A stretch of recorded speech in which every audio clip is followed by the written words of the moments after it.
쇄신을 외쳤던 여야 정치권에서 공천 헌금과 불법 정치자금, 금품 요구까지 각종 부패와 비리 사건이 잇따라 발생하면서 대선 전국에 파문을 일으키고 있다. 특히 새누리당은 박근혜 후보 경선 캠프 공동선대위원장을 지낸 홍사덕 전 의원이 불법 정치자금 수수 의혹으로 자진 탈당을 선언한 데 이어 친박계 송영선 전 의원의 금품 요구 녹취록이 공개되면서 당 차원에서 제명을 의결, 주변 인사의 추문으로 당내 위기의식이 높아지고 있는 상황. 이에 새누리당은 중앙당사에 정치부패 신고센터를 설치하고 즉각 조사 체제에 들어가는 한편 당 정치쇄신특위 산하에 박근혜 대선 후보의 측근과 친인척 검증을 위한 클린 검증제도 소위를 본격 가동키로 하면서 향후 활동에 관심이 쏠리고 있다. 과거 역사인식 논란과 측근 비리 속에 쇄신 드라이브를 걸며 정면 돌파를 시도하고 있는 새누리당이 부정부패 사슬을 끊고 정치쇄신을 달성하기 위한 과제는 무엇인지. 국회 생생토크, 새누리당 중앙윤리위원장인 경대수 의원으로부터 불법 정치자금 파문에 따른 대응과 쇄신 방향에 대해 들어본다.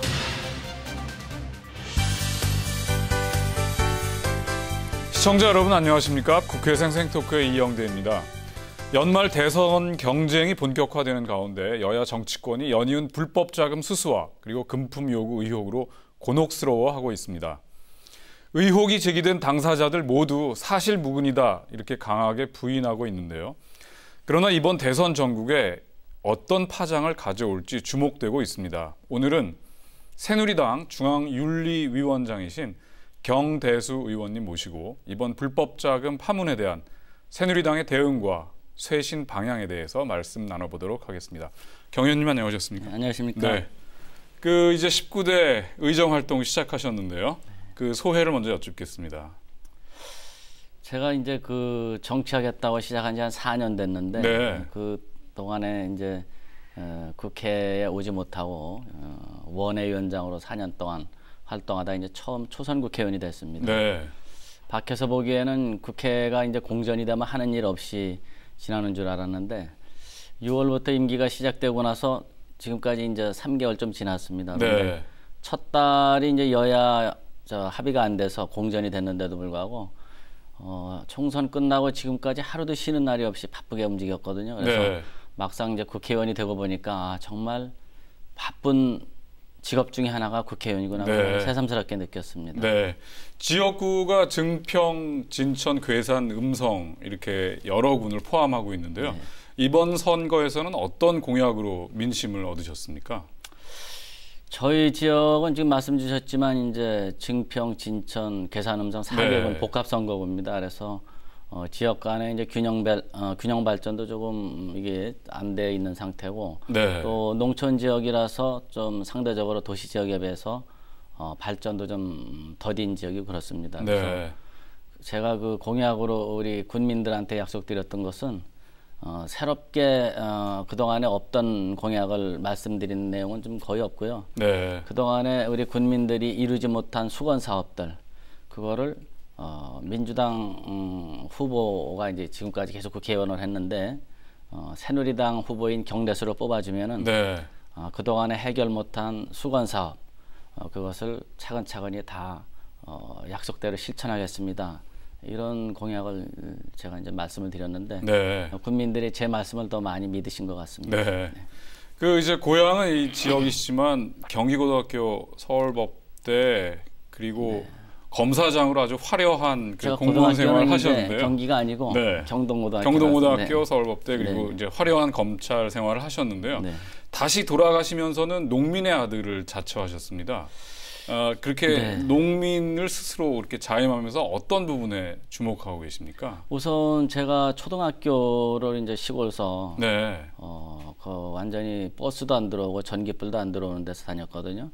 그리고 홀어머니 밑에서 컸기 때문에 그 빈농의 아들로서 어릴 때 그 자라온 과정을 머릿속에 뚜렷이 기억하고 있습니다. 네.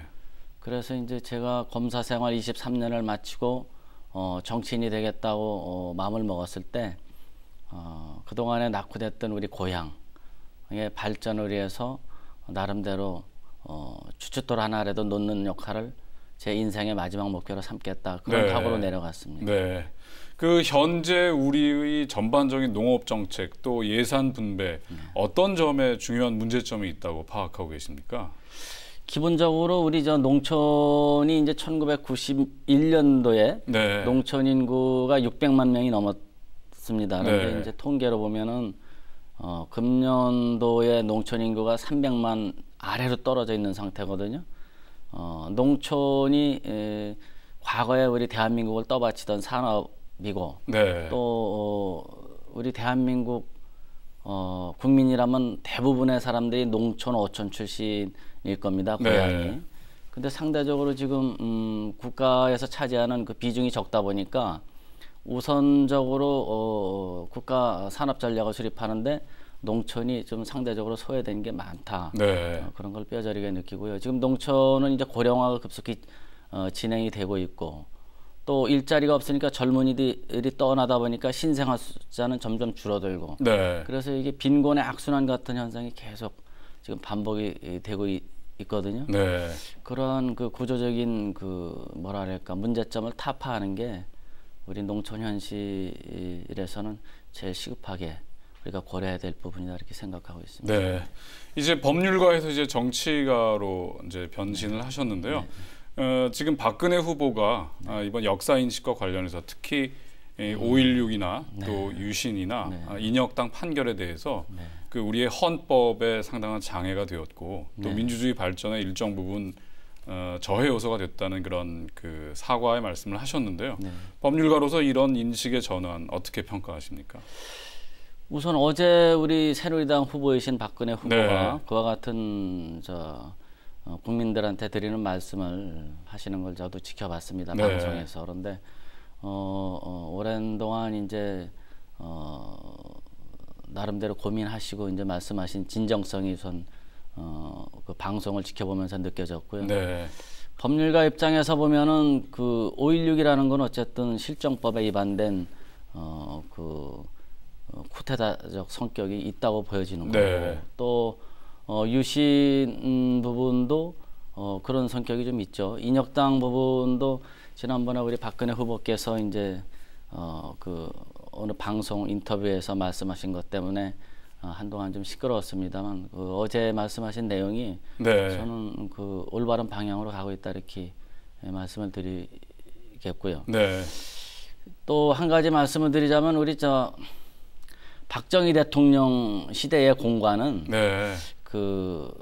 뭐랄까요? 박정희 대통령 시절에 그 산업화라든지 또 민주화 부분에 관해서 대한민국이 지금까지 누리는 이와 같은 산업국가로 된 부분, 네. 또 세계가 부러워하는 민주주의 국가로 된 부분에 관해서 박정희 대통령 시대의 그 역할이 어떤 거냐 이것은 굳이 설명을 안 해도 국민들이 다 아시지 않을까 저는 그렇게 그렇죠. 판단하고 있습니다. 네. 박정희 전 대통령께서 잘한 부분 뭐 이런 부분을 굳이 이렇게 강조를 안 해도 네. 국민들 아시는 분들은 다 아시지 않을까 이렇게 생각을 하고요. 또 그 과정에서 잘못된 부분이 있는데 그것을 구태여 이제 질문을 던질 때는 진솔하게 답변을 하면 된다고 보고 있습니다. 네. 지금 뭐 여야를 막론하고 사실은 뭐 초선이시긴 하지만은 법률 경력으로 보면 이제 맏형 역할을 어떻게 보면 하셔야 되고 또 그런 부분들을 국민들이 기대하고 계신데요. 어깨가 무겁습니다. 네. 근데 지금 사실 그 검찰 출신 정치가들에 대해서 굉장히 뭐 국가에 공헌한 부분도 있지만 이번에 뭐 정준길 공보위원과 같이 뭐 검증을 하는데 그런 검찰의 정보가 본의 아니게 뭐 이용된다든지 또 하여튼 그런 과정에서 검찰에서 취득한 뭐 전반적인 정보가 정치적으로 이용되는 거에 관한 어떤 검사의 직업윤리 같은 것도 문제가 될 텐데요. 어떻게 바라보고 계십니까? 우선 정준길 전 공보관이었죠. 저는 직함은 잘 모르겠습니다만 그 발언한 내용이 과연 검찰에서 본인이 아는 어떻게 알게 된 정보를 갖고 그렇게 얘기했다고 저는 생각지 않고요.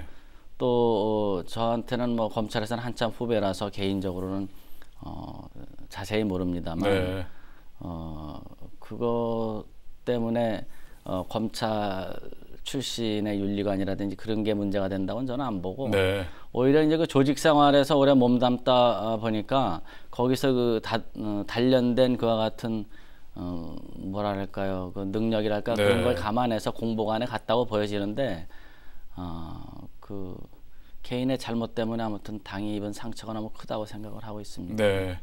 그 지금 당 중앙윤리위원장이라는 아주 그 중책을 맡으셨는데요. 네. 주로 어떤 일을 담당하게 되고 또 대선에서는 어떤 역할에 중점을 두고 계십니까? 그 윤리위원회, 중앙윤리위원회가 이제 그 저희 당 조직에서는 가장 선임 네. 위원장이더라고요. 그래서 이제 저희들이 윤리위원회 구성이 외부에 이제 명망가 있는 분들이 이제 과반수 이상인데요. 총 9명으로 구성되어 네. 있습니다. 그래서 가장 그 이상적인 것은 윤리위원회가 조용히 지나는 게 가장 당이 잘 풀려나간다고 이제 보여지겠고 네. 윤리 역할이라는 게 어쨌든 당원이 당에 누를 끼쳤거나 국민들을 걱정하는 상황을 만들었을 때 거기에 따른 당 윤리 규정과 당원에 따른 징계 절차를 논의하는 게 이제 주된 임무입니다. 네. 그래서 그와 같은 징계 절차를 밟아 나갈 때 원칙과 또 정도에 따라서 또 시간에 늦지 않고 지체 없이 조치를 취해야만 그 윤리위원회 역할을 다할 수 있다고 그렇게 생각을 하고 있습니다. 네. 지금 구체적으로 당 징계와 관련해서 논의가 됐던 분은 지금 첫 번째 이제 현영희 그렇습니다. 현기환 네, 그 그렇죠. 현 전 의원인데요. 네. 지금 뭐 검찰에서는 일부 무혐의가 나오기도 했고 뭐 불구속 기소가 되고 그렇게 현재까지의 잠정적인 결론입니다. 네. 윤리위원회는 어떤 역할을 했고 지금 진행되는 검찰 수사 결과와는 어떤 그 조화와 균형을 도모하고 계십니까? 우선 제가 알기로 아직 검찰이 무혐의 결정했다는 언론 네. 보도는 있는데 아직 그렇게 결정된 건 아닌 것 같고요. 네. 불구속 기소된 부분은 이제 아마 영장 청구를 했는데 네. 기각된 그렇죠. 부분을 말씀하시는 것 같은데 그거는 이제 사법부의 고유 권한이니까 뭐라고 말씀드리긴 좀 어렵습니다만 순수한 법률가적인 관점에서 말씀을 드린다면은 우선 그 조기문이라는 전 홍보위원장, 네. 부산시당 홍보위원장인가요? 그 조기문 피고발인에 대해서 이제 피의자에 대해서 영장이 발부됐어요. 부산지방법원에서. 네. 그 이제 3억을 전달하는 역할에 대해서 영장이 발부가 됐는데 그것을 줬다는 부분에 관해서 우리 현영희 의원은 또 같은 법원에서 기각이 됐으니까. 네. 그게 이제 나중에 사법적 결론이 어떻게 날지는 조금 궁금한 부분이 있고요. 현기환 의원 부분은 무혐의 결정이 났다고 말씀하셨는데 아직 검찰의 결정은 아직 다 안 이루어지고 한 네. 사건이니까 같이 처리된다고 이제 생각을 하고 있고 저희 당에서 이제 결정한 부분은 그 주된 내용이 3억인데 네. 3억을 주고 받았냐 부분에 관해서 결론을 낸 게 아닙니다. 네. 저희 당 윤리위원회에서 결정한 부분은 과거에 한나라당 시절에 이제 저희들이 정말 어려운 상황에서 당이 다시 국민들로부터 신뢰받기 위해서 지금 저희 당 새누리당 후보인 박근혜 후보를 그 당시에 비상대책위원장으로 거의 강권하다시피 해서 모셔왔거든요. 네. 그래서 이제 박근혜 당시 비상대책위원장이 국민만 바라보고 국민의 눈높이에서 당을 이끌어 가겠습니다. 그래서 당명도 바꾸고 사람도 바꾸고 그러면서 다가오는 4.11 총선에서는 공천 시스템을 완전히 확 바꾸겠습니다. 네. 공정하고 투명하게. 그래서 4.11 총선에서 그와 같은 공천 과정을 거쳐서 언론에서 보도하기로는 경우에 따라서 100석 미만밖에 안 될 것이다라는 네. 예상을 띄웠고 그 당시 기준으로 과반수를 넘는 의원 수를 확보했지 않습니까? 네. 근데 이 3억이라는 문제가 불거지면서 그 시스템 자체, 공천혁명 자체를 불신받게 한 그 부분에 관해서 이 현영희 의원이나 현기환 전 의원이 정치적인 책임을 져야 되는 거 아니냐. 네. 그게 이제 가장 큰 고려 대상이었고요. 또 하나가 있다면은 그 부분에 관해서 윤리위원회에서 아무런 조치를 취하지 않으면은 야당이나 일부 언론에서 뭐라고 비난을 하냐면은 거대 여당이 정치검찰하고 야합해서 그 말하자면 비리를 덮기 위해서 미적거리고 네. 있다 이렇게 또 비난받았을 거예요. 그래서 신속한 결정이 필요했기 때문에 제명 절차를 밟았고 또 본인들이 억울하다고 주장을 많이 했고 네. 또 정말로 그러기를 간절히 바랍니다. 여러분 새누리당의 보호막을 벗어나서 당당하게 결백을 밝혀야 국민들이 당도 믿고 또 당사자들도 더 신뢰를 할 수 있지 않냐 그런 판단을 했습니다. 네.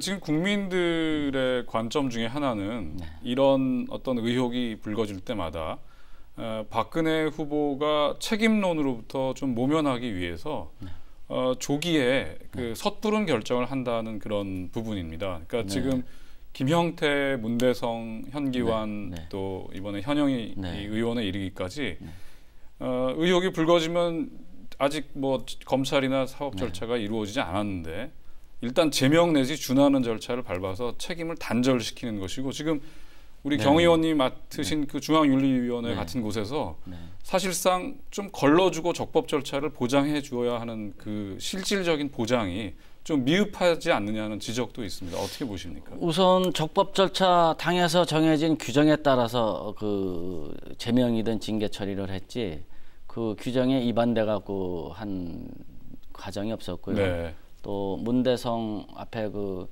탈당이 이뤄진 부분에 관해서는 이제 저희 윤리에서 관여한 게 아니니까 뭐라고 말씀을 못 드리겠습니다만 앞에서 말씀드렸듯이 이 부분은 말하자면 우리 그 새누리당 그 후보인 박근혜 후보의 책임을 모면하기 위해서 꼬리 자르기를 했다 이렇게 바라보는 시각 그건 어떻게 보면은 제가 윤리위원장으로서 말씀드리자면 거꾸로 된 시각이다. 왜냐하면은 이 사법 처리 절차를 거쳐서 제명을 한다면은 그것은 이미 시간이 다 늦고 나중에 그러면 무혐의가 되면은 지금까지 당이 입은 상처는 다 없던 일이 되는 겁니까? 그렇지 않지 않습니까? 그게 기소를 전제로 새누리당 당원으로서의 도리를 못한 거고 무혐의가 되면은 도리를 다 한 거니까 책임이 없다 그런 시각이 아니라 어찌됐든 그와 같은 정치적인 말하자면 새누리당의 입은 그 위신 추락이라든지 또 발전에 저해되는 영향을 끼친 부분에 관해서는 당원으로서의 도리를 다 못한 거니까 당으로서 책임을 묻는 것이다 이렇게 말씀을 드릴 수 있겠고요. 법적인 책임은 이제 사법부의 판단에 따라서 결정이 돼야 되겠죠. 이에 반해서 지금 홍사덕 전 의원의 경우는 자진 탈당을 하고 달리 지금 당 차원의 징계나 윤리위원회 회부 등은 문제가 되지 않는 것으로 알려져 있는데요. 어떤 차별점이 있습니까? 그 홍사덕 전 의원께서는 바로 본인 스스로 탈당을 했지 않습니까? 이 윤리위원회의 징계나 이런 절차는 당원에 대해서 할 수 있는 거지 당원이 아닌 그 사람에 대해서는 어떤 조치를 취할 수가 없을 뿐만 아니라 그거 이전에 이제 우선 홍사덕 전 의원도 이 언론에 보도된 내용에 대해서 본인은 억울하지만 당이 입는 그 위중한 사태 그와 같은 부분에 조금이라도 피해를 덜어드리기 위해서 스스로 탈당을 해서 결백을 밝히고 그 다음에 복당 여부를 검토하겠다 그런 취지로 이제 탈당한 걸로 알고 있거든요. 우리 현영희 의원이나 현기환 전 의원도 최고위에서 먼저 탈당을 권유를 했습니다. 그런데 본인들이 억울하다면서 탈당을 안 하니까 당에서는 제명으로라도 우선 당에서 배제를 하는 게 전체 새누리당을 사랑하는 국민들이나 당원들에 대해서 당이 좀 더 선명한 입장을 취하는 게 아닌가 이렇게 판단해서 조치를 취한 거죠. 그 윤리위원회로서 어떻게 보면 이제 최종적인 책임을 지시기 때문에 저희의 질문 자체가 상당히 좀 곤혹스러우실 수도 있다고 생각이 들고요. 지금 이제 송영선 의원까지 합해 보면 지금 현영희, 현기원, 송영선이 대표적인 사실은 친박으로 일반적으로 분류가 되고 금전의 수수가 개인적으로 이루어졌다고 당에서는 정리를 하고 있지만 그 언론이나 일반 국민들 입장에서는 그 박근혜 후보와 뗄래야 뗄 수 없는 그런 관련이 있는 분들이셨는데요. 그렇게 개인의 책임과 박 후보님의 책임 이렇게 지금 분리할 수 있다고 보십니까? 그 부분에 관해서는 우선 국민들이 이제 판단을 하시겠지만 네. 저는 그렇게 생각을 합니다. 그 소위 말하자면 친박이라는 용어로 특정되는 그 분들 네. 에 관해서 박근혜 후보가 너는 친박이다라고 얘기한 적이 없다고 네. 저희 물어보진 않았지만 후보한테 본인들이 내가 친박이라고 얘기했거나 아니면은 옆에서 지켜보는 사람이 저 사람은 친박이다 이렇게 네. 지칭해서 말했다고 저는 보여지고 또 박근혜 후보는 그 비상대책위원장으로 왔을 때나 또 저희 새누리당 후보로 수락연설을 할 때나 항상 변함없이 말씀하시는 부분이 있더라고요. 네. 국민들만 바라보고 가겠다. 국민들 눈높이에서 생각하겠다. 그 부분에 관해서 저 친박이라고 지칭된 사람이 내 이름을 팔았으니까 내가 배제하겠다. 제가 전화 받아본 적도 없거든요. 그냥 새누리당 윤리위원장으로서 역할을 한 거고요. 박근혜 후보도 마찬가지가 아닌가 이렇게 생각을 합니다. 네. 그리고 그와 같은 금품 수수 의혹이 앞에서 말씀하실 때는 개인적으로 수수한 것이다 이렇게 단정적으로 이제 어떻게 국민들이 들으면 네. 이해하실 수 있는데 아직 사실 여부는 드러난 게 아니고 네. 설령 그렇다 하더라도 그것이 박근혜 후보하고 직접적인 연결은 없다고 보고요. 네.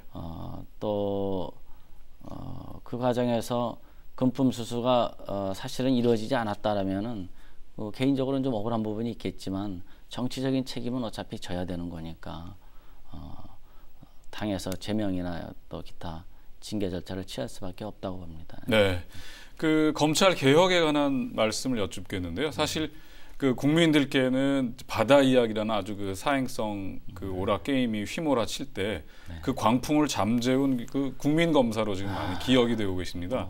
그러기 때문에 뭐 검찰에 대한 뭐 남다른 그런 어떤 소속감도 있으실 텐데 그럼에도 불구하고 정치인으로 판단하시는 검찰 개혁의 초점, 특히 지금 이제 당에 새로 들어오신 안대희 네. 전 대법관님 또 남기춘 전 검사장님들이 주장하는 부분하고 어떻게 보면 검찰의 기존 조직을 일부 배제하거나 어떤 새로운 기구 설립도 염두에 둔 그런 발언을 하시는 듯한데요. 네. 이런 부분 어떻게 서로 조화해가고 추진해 나가실 예정입니까? 그 우선 제가 바다 이야기로 네. 상징되는 그 전국 사행성 오락기 산업 단속을 할 때 네. 그때가 2006년도인데 그때 어찌됐든 언론에서 이제 그게 비자금 문제로 좀 네. 이게 번져나가면서 그렇죠. 제가 이제 평생 정년까지 검사 생활하겠다. 운 좋으면 총장도 한번 해보겠다. 네. 이런 뜻을 적고 그만두고 네. 나왔는데요. 네. 그러고 나서 이 정치인으로 나와서 이렇게 검찰을 바라보기에는 정말로 일반 그 전체 대다수 검사들은 열심히 일하고 있습니다. 네. 또 정치적인 사건은 극히 일부잖아요. 그렇죠. 근데 국민들이 정치 검찰이라고 오해하는 오해라고 표현하기 좀 그렇습니다만 이건 바라보시는 시각의 원인은 몇몇 사건, 국민들이 관심이 있는 그 정치적인 사건에 관해서 국민들이 바라보기에 좀 머뭇거린다든지 또 좀 석연치 않은 결정을 네. 하는 부분이 있는 것처럼 비치니까 또 그것이 정치권에서 그걸 가지고 정치검찰이라고 얘기를 하고 그러니까 검찰이 나름대로는 억울하다고 생각하는지 몰라도 지금 이제 검찰 개혁이 화두로 떠오를 정도로 심각한 지경에 네. 이르고 있다고 보거든요. 그래서 그 부분은 검찰이 항상 이제 즐겨 사용하는 용어가 정도를 걷는 검찰이라고 네. 얘기를 하는데 그런 정말로 정도를 걷는 검찰이라는 그런 명제를 잊지 않고 그리고 모든 사건을 처리하고 그러면은 바로 잡힐 수 있다고 보고요. 네. 그 과정에서 우리 말하자면 지금 정치개혁 쇄신특위에서 네. 연구하고 있는 그와 같은 제도가 때로는 검찰을 위해서도 필요한 제도가 아닌가 네. 생각을 하고 있습니다. 네. 이제 여러 말씀 나누는 가운데 마무리를 져야 할 시간입니다. 대선의 이 길목에서 또 이제 아주 포부를 갖고 출범하신 의정 활동 어떠한 내용으로 국민들의 기대를 충족시킬 것인지 마무리 말씀으로 의지와 희망의 메시지 국민들께 부탁드리겠습니다. 저는 이제 지역구 출신 국회의원이니까 우선 지역구 국회의원으로서의 역할을 충실히 다할 생각이고 네. 경우에 따라서는 지역구 국민들하고 이해가 좀 상충되는 부분이 있을 수도 있습니다. 네. 경우에는 국회의원 본분을 따져서 국가이익 전체를 먼저 네. 우선시하는 것 같은 국회의원이 되도록 노력하겠습니다. 또 농촌 지역 출신 국회의원이니까 제가 속한 우리 상임위원이 농수산식품위원회거든요. 네. 같은 농촌 출신 국회의원들하고 여야를 떠나지 않고 여야를 떠나서 같이 네. 합심해갖고 최선을 다해서 농촌의 아픔을 어루만지는 그와 같은 국회의원으로 처음부터 끝까지 노력하는 국회의원이 되겠습니다. 네. 그 최근 보도에는 늘 그 온화한 표정에도 불구하고 그 농수산 예산을 다루는 부분에서 김황식 총리에게 어떤 강한 발언을 한 부분이 스포트라이트를 받았는데요. 늘 국민들과 함께하는 또 지역에서의 유권자들의 의정 활동을 통해서 그 기대를 충족시키는 활동 기대해 보겠습니다. 오늘 말씀 고맙습니다. 고맙습니다. 19대 국회 출범 이전부터 여야가 한 목소리로 외쳤던 것은 구태정치 타파 그리고 쇄신입니다. 그러나 여러 자정 노력에도 불구하고 터져나오는 부패 스캔들은 정치권의 이러한 의지와 다짐을 공허하게 만들고 있는데요. 진상규명은 앞으로 검찰의 수사 과정과 결과를 지켜봐야 하겠지만은 여러 파문들을 단순히 개인적인 비리 또는 미확인 의혹으로 치부할 것이 아니라 새로운 정치 그리고 투명한 정치 환경을 만드는 실천적인 계기로 만들기를 기대해 보겠습니다. 오늘 경대수 의원님과 함께한 생생토크 여기서 마칩니다. 시청자 여러분 안녕히 계십시오.